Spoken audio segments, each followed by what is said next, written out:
Number two, when you get up and you go to work every day, where are you going? You're going to go spend 40 hours building somebody else's business. Why do you do that? Well, because that's what you were trained to do, right? So they're benefiting, their businesses are growing because of that. What else? Number three, let's say you're looking for a place to live. Well, a lot of us rent our property. And who's our landlord? Landlord, in many cases, is some white guy. We're paying him rent. He's taking that money, transferring it into generational wealth. He's taking that money, he's investing it. You're just working hard enough to get money to pay rent and buy stuff so that you then run out of money. So then you have to go back to work to get enough money so you can keep paying rent and keep buying stuff. So you're the hamster on the wheel. That's the point. You're running, and you're gonna run until you just drop dead on the hamster wheel. And there's no plan, there's no consciousness to say, okay, running is cool, but at some point you gotta stop running. At some point, you got to, my buddy Killer Mike, he has a great song called Run, Nigga, Run, right? It's like, nigga, when you gonna stop running? You running, you've been working for 30, 40, 50 years. At some point, all this energy that you're producing should produce some type of wealth that allows you to stop running. At the very least, your children should not be having to run as hard as you ran because you done did all the running. You ran 30 or 40 years. They shouldn't have to run the way you ran because that means there's no progress. How is it that newborn babies are born in the hospital with a higher net worth than people who've been working for 40 or 50 years? That don't make no sense. You've been working hard. You should not have a net worth that's less than a newborn baby. Even if you think about educated Negroes like us educated Black folks. I saw a stat the other day, and it was really interesting.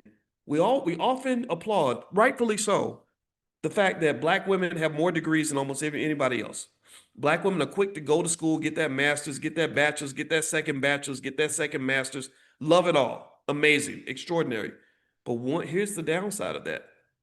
Black women are saddled with more student loan debt on a per capita basis than any other group in America. And so what I say to you is I'm not here to shame you for having your student loans at all. I'm not, because I had student loans.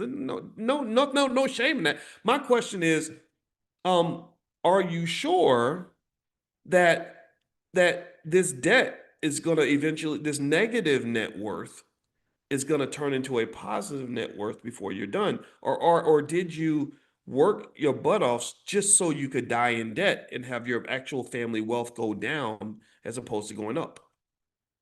Did you think about what wealth actually means, what that looks like? Wealth is measured primarily through net worth. That's assets minus liabilities.